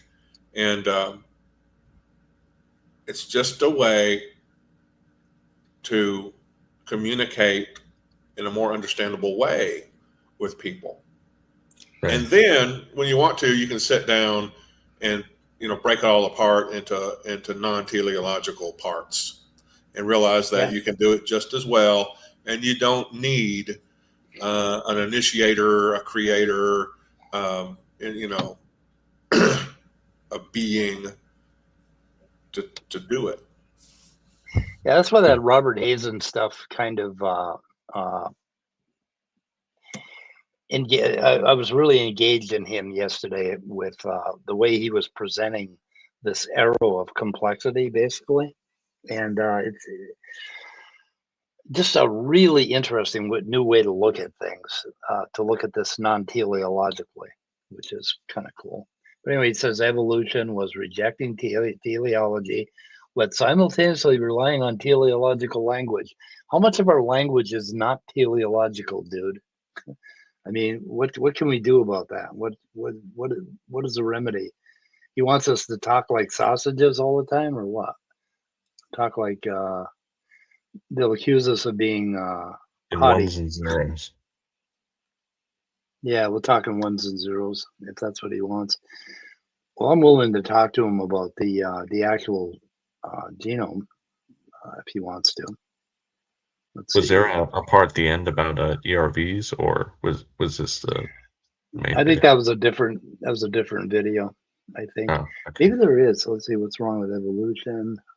See, I don't know if we were going to get to the microRNAs or not. You just want to finish this video. Most biologists may. Okay, he's going to talk about Dennis Noble, and he talks about that Royal Society, that group of papers that they did on the extended evolution. He gets into that. There's a mechanism to do soft inheritance. Yeah, he's talking about who is this? He doesn't say who the researcher is. What else we got? Let me see what else we got here. I'm trying to go to a spot. Lamarck and Lamarckian. Oh, Dennis Noble, there he is. He's one of their favorite quote miners. And I don't know why Dennis doesn't realize I think Dennis realized what he's doing. He's always got kind of a little grin on his face. Yeah. He's like an old retired guy who's just getting even with people who push back on him. Garland Allen, let's see. Lamarck has been ignored, misrepresented, and stereotyped. I'm going to go on about that. And what else we got? Okay, I don't know. Can we go to So the is end Hunter here? trying to bring back Lamarckism? I think so. Yes. Yeah. Oh, Robert Hazen. Here we go.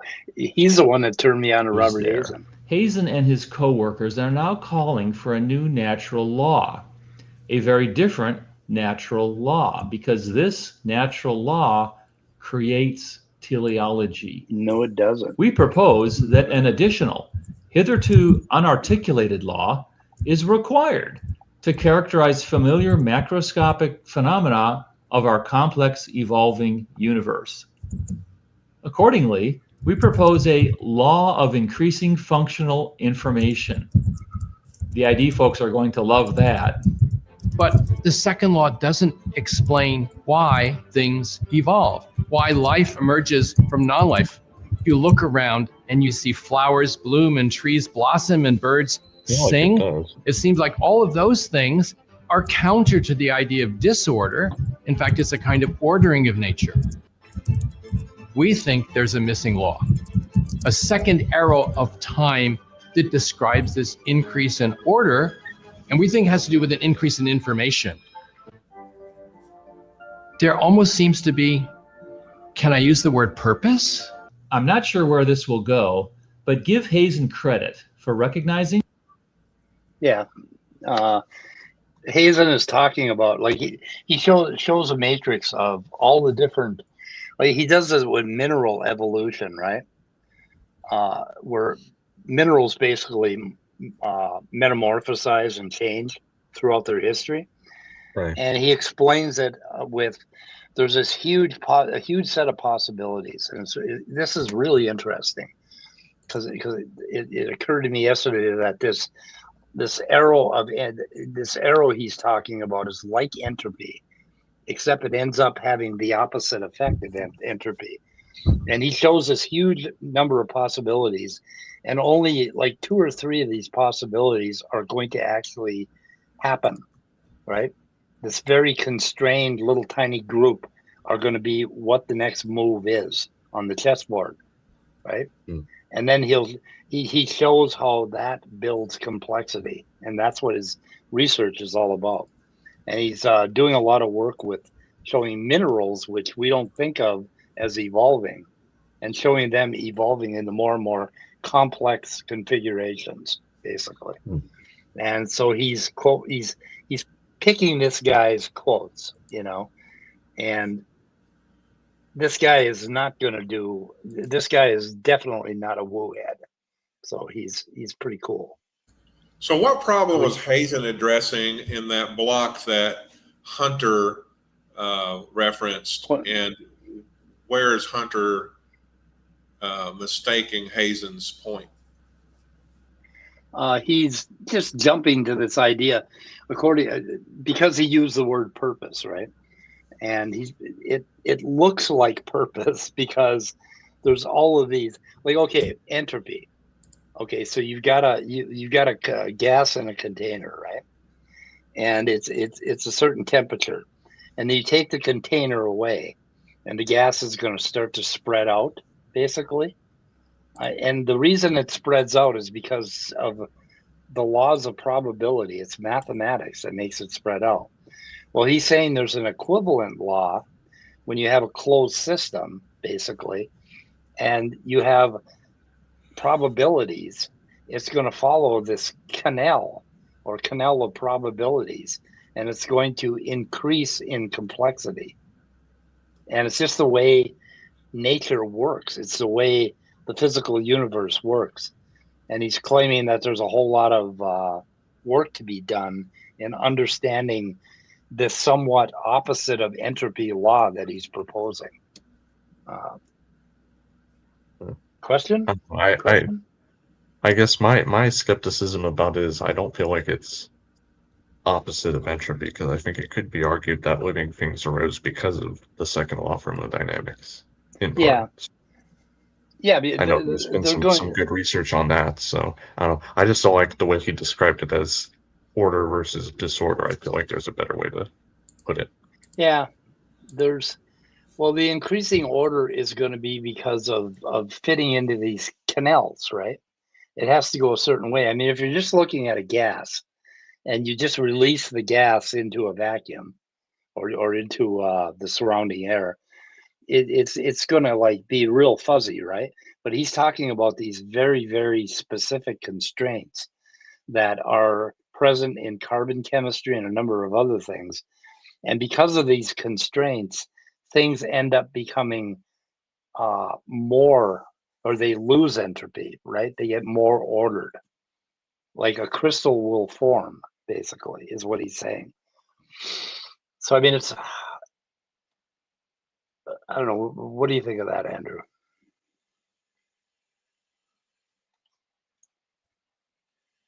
You don't. Sorry, yeah. Yeah, it's, you know, there is this increase in complexity when you look at like crystals forming, right? Basically, Yeah. a crystal is more ordered than the solution is, and the reason for that is because it has to be that way, because it's highly probable that it's going to, those molecules are going to attach on the outside of that crystal, and they're going to be constrained in a certain order, and they're going to keep building up, and now you got a crystal growing, which is just the opposite of entropy, right? Then it'd be argued that, like, with the crystal forming, that also disperses some energy, and that's a more probable configuration, though. So Yeah, yeah. I just feel like it could be argued both ways that this is compatible with the second law of thermodynamics. So Yeah, it could.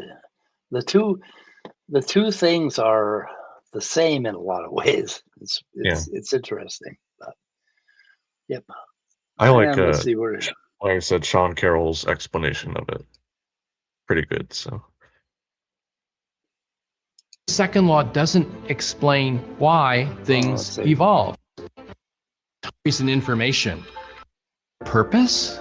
I'm not sure where this will go. yeah, okay, he's done. He's done with that one. Okay, and here's the stated clearly one is the other one. And I don't know if we have time to get into that, but the problem, what was his problem with microRNAs? Oh, he was conflating two different things. Well, let me take a look at that real quick. yeah. Probably have to do ERVs another time.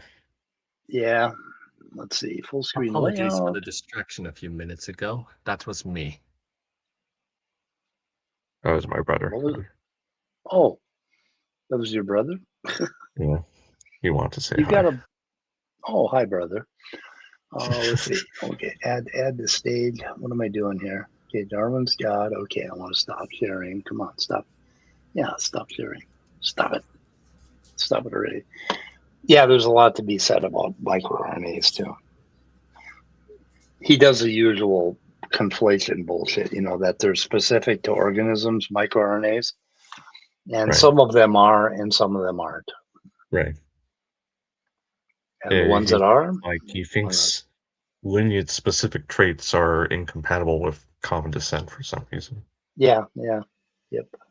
Like it has to be homology or not. Can't be in between.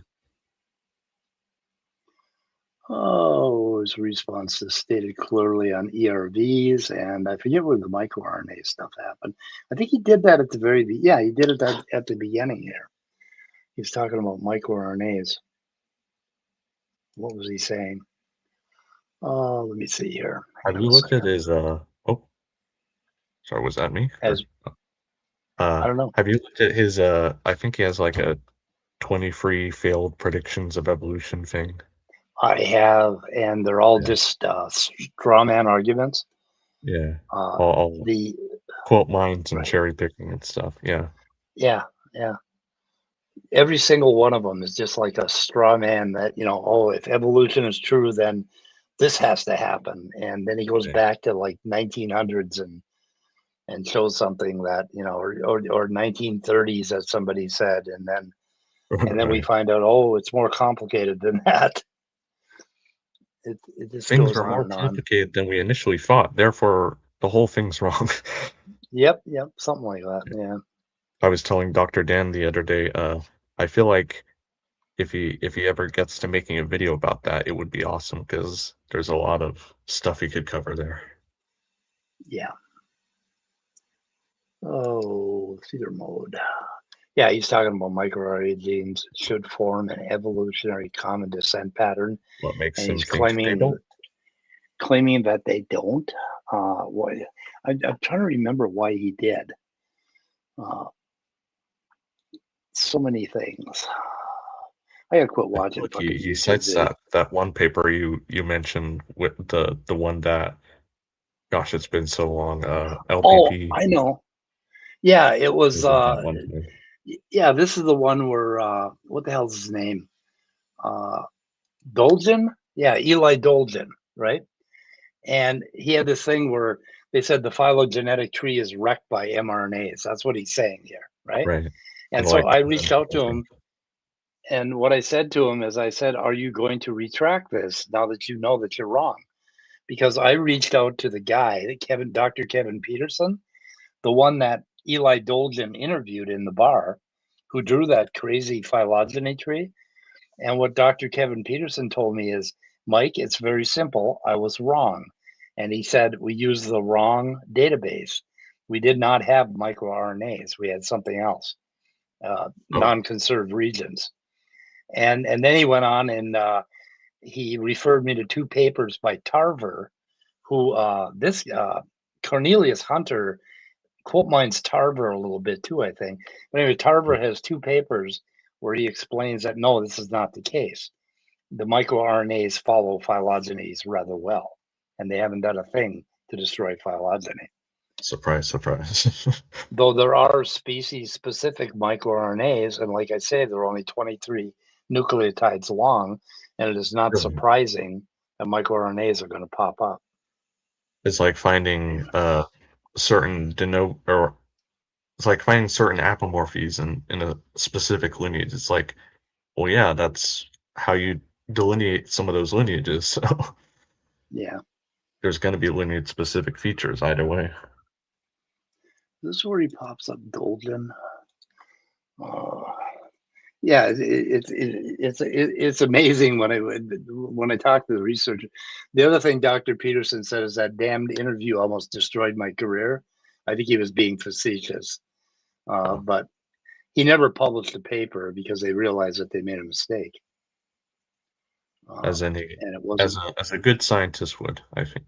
Yes, exactly. Yeah, and it just wasn't happening. Which Wide-ranging is the species whole problem specific. with the media environment. They'll take little snippets or preprints that haven't been peer reviewed yet and roll with it for sensational clickbait. That's a whole Yep. other thing. Yep.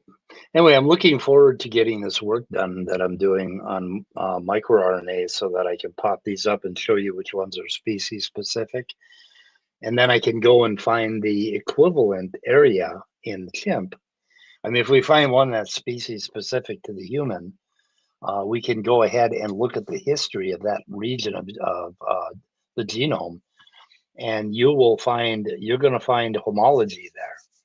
And there's a reason why it became a microRNA, in the last 6 million years or whatever. If there is one, I'm not sure. He's got he lists a paper here that I downloaded. Was it? Yeah, this one. Analysis of 13 cell types. That's London, I think. Oh, come on. Stop it. Stop moving. Yeah, London and a whole bunch of other people. I gotta look at this one. Anyway, yeah, maybe we'll get to that another time. That'll be good. Yeah. Part 2 of Cornelius Hunter bashing. Oh yeah, we gotta do some more bashing. But at least he engaged me with a couple emails, but then he quit. Like when I started pushing back on that idea that I'm using metaphysics to study evolution, I don't think I am. I don't know. Right. Definitely using naturalism, methodological naturalism. Yeah, I feel like he did the same thing with me when I was starting to talk to him about the evolution of the genetic code and how it doesn't have the properties he thinks it does. and then Yeah. he kind of just stopped responding at some point. So I don't know. Maybe Well, just as you never admitted in writing that evolution's a failure. Because Yeah, remember, you got to that's what do he that. said. Yeah. He won't Yeah, talk that's with what he anybody said. unless they admit that evolution is just a failure. because it's got so many it's failed so badly. Yeah, I can't show you all the intermediate fossils. Wouldn't it be cool if we could? We had a complete There's plenty fossil out there. history. Yep. Anyway, let's see. Chris Moore. Crystal formations are crude examples of how we come from atoms and chemistry. Yeah, this Hazen guy makes a bigger deal of it than that. It's pretty cool. He also talks about something really interesting. There's all of this carbon that is not on the surface. It's from the surface all the way down to the core. There's all this carbon. And really? carbon dioxide, when it's under millions of atmospheres of pressure, it forms this super hard diamond-like crystal. And they're trying to simulate that. And they're talking about creating new materials like diamond, right? But based on other things like carbon dioxide and carbonates and things like that. And That's a good comment there. what's that? This is the whole problem with science. If they were smart like religion, it would never admit wrong. Yep. Smart like religion. Yes. Anyway, what else is up? Well, I mean, oh, it's sorry, this is a tangent here, but I had such high hopes for Rebecca at one point. I don't know. Maybe I was naive, Really? like I always am, but yeah. You see how her eyes glaze over when she talks to Dr. Dan? It's funny in their most recent exchange, I could almost see the point at which Dr. Dan was like ready to give up. Like he was like, Yeah, I'm so tired of this. yeah. He was You could literally explaining see it on his face. the difference between pedigree mutations and fixation, basically, Right. substitution. And Yeah. she just doesn't get it, and she won't get it, no matter how many times She's you just explain it to her. parroting what Matt tells her, so Yeah, I'm like yeah. reasonably confident that's what's going on because she uses almost the exact same talking points. It's like they have this barrier inside their minds, and you can pour as much molten lead as you can muster, and it's just going to build up on that barrier. It's never going to break through and cause them to think differently about something. And that's the way Rebecca is. It's bizarre because you could see at several points in that most recent conversation where like it seemed like she was starting to get it, and then her like And she'd say cognitive something. dissonance kicked in, and then she moved to a different point or to kind of escape the conclusion I think she was starting to understand. It's like you could pretty clearly see that going on. So Yeah. it's just I like her personality. I think she's a lot more polite than other creationists, but otherwise or intellectually, I don't think she's much better than SMT at this point. Yeah. Yeah, and then this Cornelius Hunter, he's got this whole body of work that he's done. He's got all these papers and stuff, and I read a few of them, and they all amount to shit happened back in the 19th century, and that's why scientists think the way they think today. Yeah. And he never really thinks it through entirely. He never looks at the reality published of papers what or his own personal stuff. He's written papers, and he published them in a magazine called Religions. And I've got a bunch of them. If I were more prepared, I'd show some of that stuff. But I mean, his papers just don't. They amount to diddly squat. They're just this constant complaint about what happened in the 19th century, and how these religious people were arguing over how God did it and how God didn't do it. Because there was a whole group of people that thought that God would never dirty his fingers by creating each individual animal and thing. that he would create some natural universe that would do it by itself, right? Right. And that God wouldn't dirty his fingers. And basically he is somehow claiming that those religious thinkers back there that were coming to terms with naturalism, that they somehow are how we think today. That basically Right. how modern scientists think. Well, it's like And that what we, Scott was saying. Like it's a generational curse. We inherited their thinking, and we can't escape from it anymore. right. And there's no Somehow. way to argue with Hunter because he will never let you talk about what underlies his assumptions, and that is Right. that there is a God. That's what he believes, that there is a That's God, and I very think he's a apparent. young Earth creationist. Yeah. Didn't Dr. Dan found he was basically a young Earth creationist? Yeah, he's a fellow at Discovery Institute, I think. Yeah, He's and it's he's like, he's interacted with them at least, despite the fact that he said, "Oh, I'm not a creationist and I'm not a intelligent design." But well, you sure talk like one. yeah. So he won't let you He talk quoted about from what Genesis. Right, underlies exactly. what underlies his belief has to be talked about in order to communicate with him about what Right. we think. And what I was trying to do in email is, and I'm hoping he responds to me, is I'm trying to get to the point where, okay, I'm an atheist, a lifelong atheist. I have no idea what you're talking about with this intelligent design. I don't get it. I don't understand it. Tell me how it works. And I don't think he's ever going to respond on that level. He only wants to talk about evolution and cherry Yeah, pick papers. That's what Standing for what Truth they all is do. too. The same thing. Yeah, that's It's what because all of them do. they have no support for their belief at all. Right. Nothing. I Well, don't they know. think they have support, and they talk about like the helium and zircons and the carbon 14 Yeah. and all that stuff, and like when you actually dig into them, then they fall apart. So Oh, it's like this Dolgen thing, right? I almost I almost threw up when I saw it again. It's like, holy shit, that was dealt with back in 2021. And he's bringing it up in a video, I think, from a year or two ago or something. It's He never brought it up over. again. Yeah, it never goes away. It's just like, Christ they're almighty, it's still wrong. quoting Darwin and Huxley. Yeah, just on and on. I don't know. Oh, my goodness. Anyway, yep. So I think I'm done.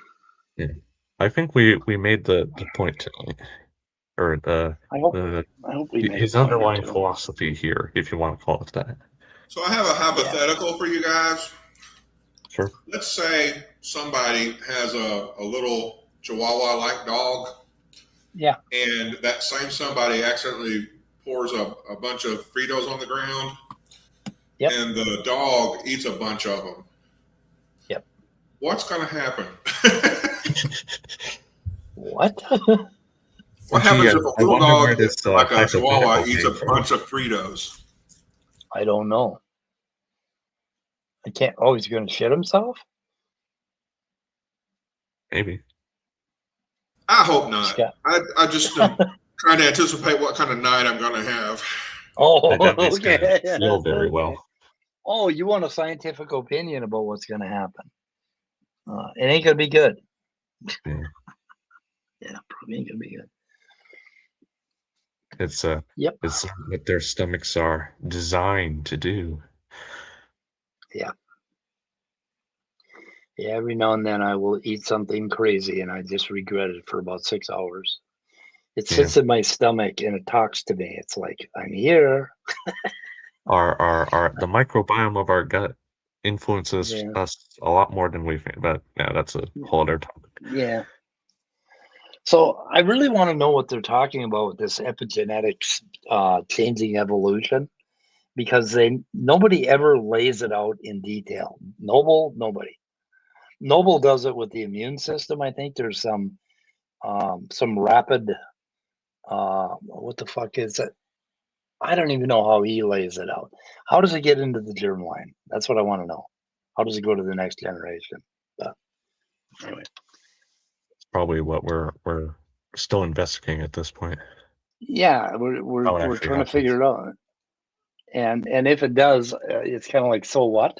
It doesn't have anything to do with falsifying evolution at all. It's just Right. interesting thing that happens.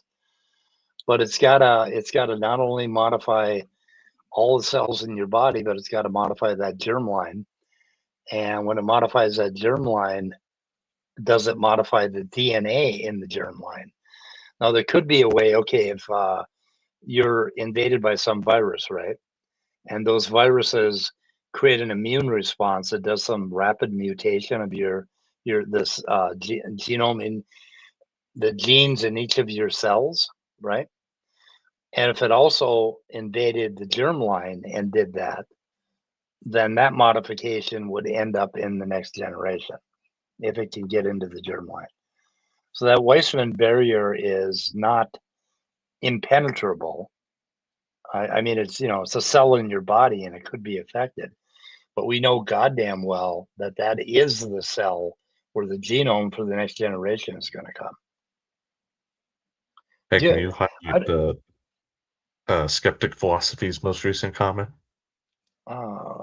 forget epigenetics. That Yeah. one. So I don't know if he might know this already, but like Oh, I don't know if this metagenetics. metagenetics.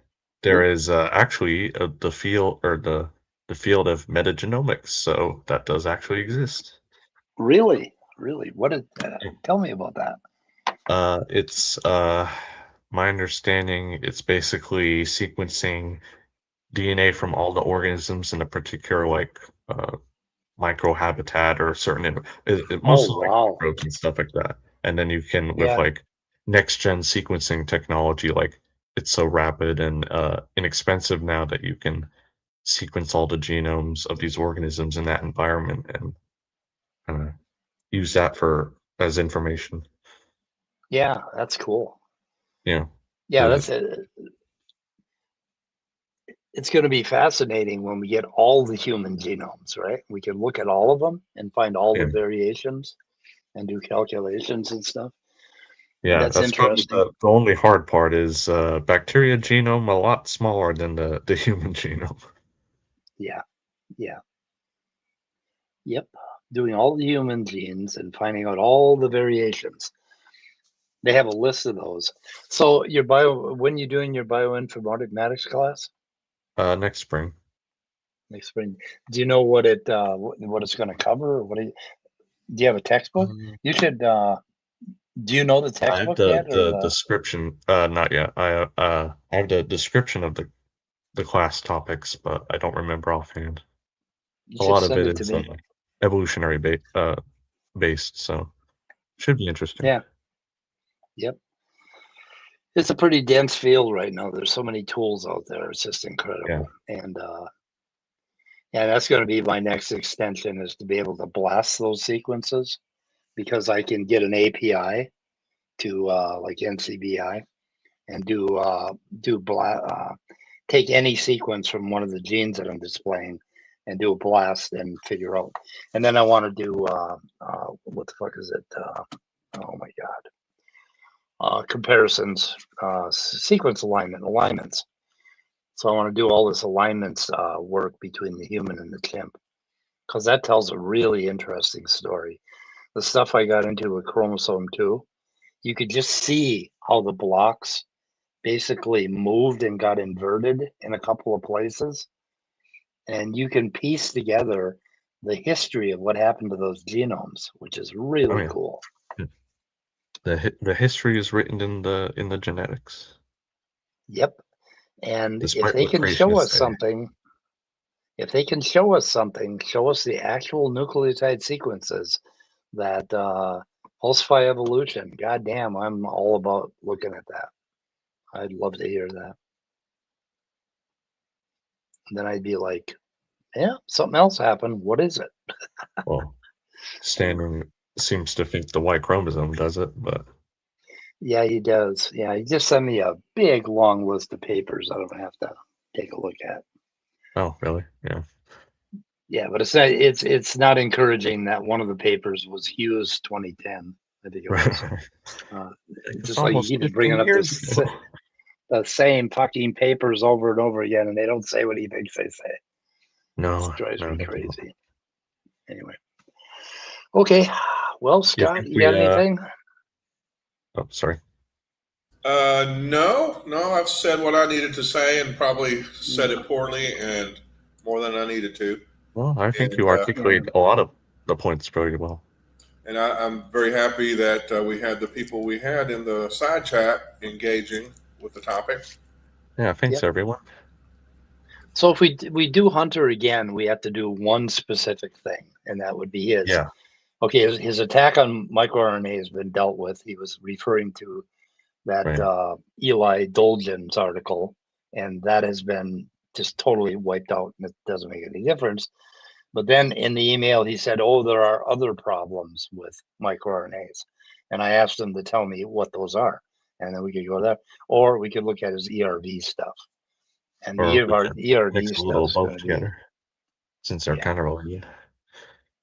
We got to pick one topic and then get prepared and maybe do a I think we need a new law that says when Cornelius Hunter tries to bait us with, oh, there's other problems with this or more problems with that, that he must provide links to his articles or something and not just leave it hanging like that. Because that's what he's trying to do. He's just trying to save face. And, yeah, I'm sure that's why he hasn't talked to me for 4 days. Yeah. Because he's out there doing his research right now. And any minute now, he's going to get back to me with the other research he problems. should have done before he opened his mouth. Right. Yep. Yes. Dying to hear it. Okay. Well, we're going to get out of here. ERVs or microRNAs. Thanks, everyone. Okay. Goodbye, cruel world. Bye.